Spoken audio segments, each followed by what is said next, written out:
Hello everyone, how are you all. वैदिक शिक्षा के सेगमेंट में मैं एक बार फिर आपके साथ हूं, आपका मित्र मनमोहन जोशी। आज हम बात करेंगे कि कोई अपराध हो जाने के बाद after commission of an offence कितने समय के भीतर उसका एफआईआर या शिकायत की जा सकती है। मैं रिपीट कर दूं, आज का टॉपिक क्या है कि अगर कोई अपराध हुआ किसी के साथ, मान लेते हैं 10 साल पहले कोई अपराध हुआ, तो क्या अभी भी वो उसकी शिकायत कर सकता है या कंप्लेन कर सकता है। इस टॉपिक पर हम आज बात करने वाले हैं। सीआरपीसी का बहुत इंपॉर्टेंट टॉपिक है ये, और इसका संबंध है सेक्शन 468, 469 सीआरपीसी से। धारा 468 और 469 सीआरपीसी में इस बारे में हमको प्रावधान मिलते हैं। तो इससे पहले कि मैं लेक्चर स्टार्ट करूं, आप लिसनिंग लर्निंग मोड पे आ जाइए, हेडफोन ऑन कर लीजिए, पेन पैड ऑन कर लीजिए, और बिना हेडफोन के तो लेक्चर सुनना ही नहीं है। आपने चैनल सब्सक्राइब नहीं किया है तो इमीडिएट कर लें, सब्सक्राइब कर लिया है तो बेल आइकॉन क्लिक कर लें, आपको अपडेट मिलते रहेंगे। आप हमसे जुड़ सकते हैं हमारे वेरियस प्लेटफॉर्म्स पर, जिसमें से एक है www.vedicशिक्षा.com, जहां आपके लिए बहुत सारे कंटेंट मिलेंगे लॉ के। दूसरा, आप सीधे हमारे फेसबुक पेज पर आइए और आप जुड़ सकते हैं हमारे फेसबुक पेज www.facebook.com/vedicशिक्षा से। तो आइए शुरू करते हैं आज का टॉपिक। अपराध हो जाने के कितने समय के बाद शिकायत की जा सकती है, एफआईआर करवाई जा सकती है। तो दो तरह की बातें हैं। पहला तो ये एक शब्द है हमारे पास FIR, that is known as first information report, प्रथम सूचना प्रतिवेदन।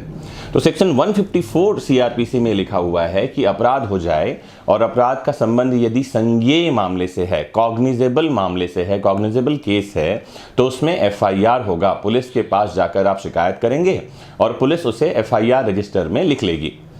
इसे कहते हैं फर्स्ट इंफॉर्मेशन रिपोर्ट, या हिंदी में प्रथम सूचना प्रतिवेदन।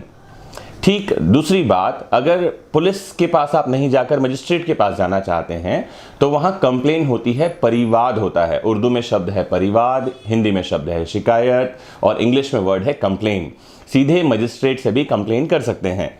जहां एफआईआर का संबंध केवल संज्ञेय मामले से है, कॉग्निजेबल केस से है, वहीं कंप्लेन का संबंध कॉग्निजेबल, नॉन कॉग्निजेबल दोनों ही केस से है। कब शिकायत कर सकते हैं, तो सेक्शन 468 में इसकी लिमिटेशन दी गई है। तो सेक्शन 468 में जो प्रावधान है वो ये कि अगर अपराध केवल जुर्माने से दंडनीय है, if the offence is punishable only with fine, तो उसकी शिकायत अपराध के होने के 6 माह के भीतर ही की जा सकती है। ध्यान रहे, आज ऑफेंस हुआ तो आज से 6 माह बाद, 6 माह खत्म होते ही शिकायत करने के अधिकार खत्म हो जाते हैं। आपकी शिकायत ली ही नहीं जाएगी, एफआईआर लिखा ही नहीं जाएगा। दूसरी बात, मान लीजिए अपराध ऐसा है जिसमें अधिकतम 1 वर्ष के कारावास तक की सजा का प्रावधान है, where the offence is punishable with maximum 1 year imprisonment.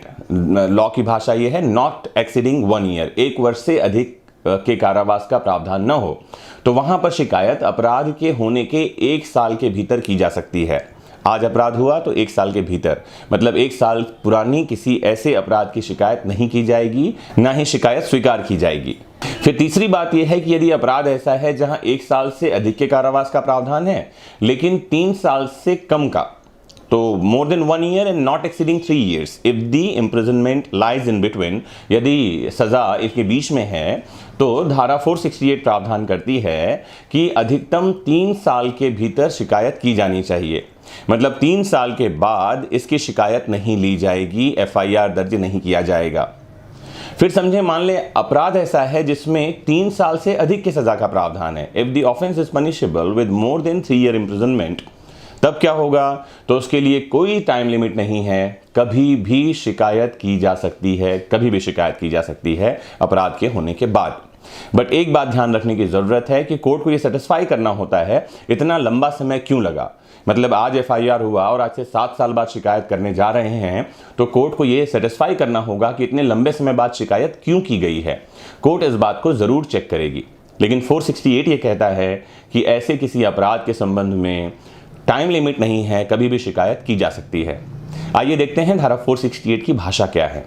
Section 468 reads as bar to taking cognizance after lapse of the period of limitation.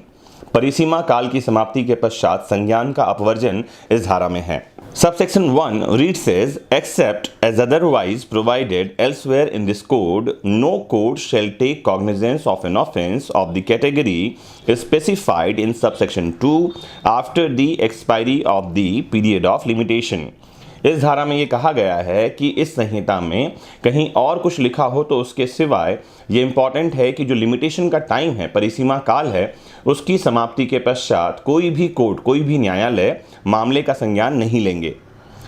Subsection 2 reads as the period of limitation shall be, परिसीमा काल कुछ इस तरह से होगा।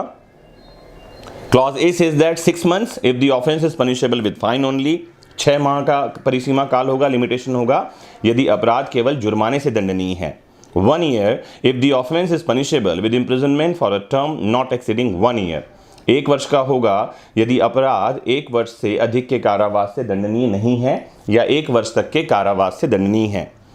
3 years if the offense is punishable with imprisonment for a term exceeding 1 year but not exceeding 3 years। धारा कहती है कि 3 वर्ष का परिसीमा काल होगा यदि अपराध 1 वर्ष से अधिक के कारावास से तो दंडनीय है, लेकिन 3 वर्ष से अनधिक के कारावास से दंडनीय है। Subsection 3 reads says, for the purpose of this section, the period of limitation in relation to offences which may be tried together shall be determined with reference to the offence which is punishable with the more severe punishment or, as the case may be, the most severe punishment। इस धारा के प्रयोजन के लिए उन अपराधों के बारे में जिनका विचारण एक साथ किया जाना है, परिसीमा काल उस अपराध के प्रति निर्देशित से अवधारित किया जाएगा जो कि कठोरतम या कठोरतम दंडनीय से दंडनीय है। सबसेक्शन 3 क्या कह रहा है मैं ये समझा दूं आपको। उपधारा 3 कह रही है कि मान लेते हैं किसी अपराध में एक से ज़्यादा, एक ही समव्यवहार में अपराध है या एक ही विचारण में, एक ही ट्रायल में मोर देन 1 ऑफेंस का ट्रायल हो रहा है। जैसे एग्जाम्पल के लिए किसी ने मैं एग्जाम्पल से समझाऊँ आपको, किसी का मर्डर किया है घर में घुसकर, तो घर में जैसे ही वो एंटर करता है प्रीमाइसेस में तो इसे कहते हैं गृह अतिचार, हाउस ट्रेसपास का ऑफेंस किया है। फिर वो घर में घुसता है, घर में घुसने के बाद वो मर्डर करता है तो उसने मर्डर का ऑफेंस किया है। तो एक साथ 2 ऑफेंस हुए, हाउस ट्रेसपास हुआ, मर्डर हुआ। तो ये 2 ऑफेंसेस में से ज़्यादा बड़ा वाला कौन सा है, तो ज़्यादा बड़ा मर्डर का अपराध है। तो लॉ ये कह रहा है 468 का सबसेक्शन 3 कि जब भी हम लिमिटेशन की टाइम की बात करेंगे तो ये जो बड़ा अपराध है कौन सा वाला, जिसमें कि डेथ पनिशमेंट का प्रोविजन है, मर्डर, इसका जो टाइम है उसको लेकर टाइम पीरियड की हम बात करेंगे। तो मर्डर के लिए सेक्शन 302 में लाइफ इम्प्रिजनमेंट और डेथ पनिशमेंट के प्रोविजन है। आजीवन कारावास और मृत्युदंड हो सकता है। इसका मतलब this will be govern by section 468 subsection 2 clause C. 3 वर्ष से ज्यादा की सजा का प्रावधान है तो कोई टाइम लिमिट नहीं है, कभी भी उसकी शिकायत की जा सकेगी। तो ये बहुत छोटा सा प्रोविजन 468 का जो मैंने आपको समझाया कि कब अपराध के किए जाने के बाद उसकी शिकायत की जा सकती है। बहुत शॉर्ट में आपको ये बात समझ में आई होगी। और तो आज के लिए इतना ही, यहीं रुकते हैं, फिर मिलेंगे किसी अच्छे टॉपिक के साथ इसी चैनल पर। तब तक जुड़े रहिए, शेयर करते रहिए, कमेंट करते रहिए। Bye bye, take care, have a nice time.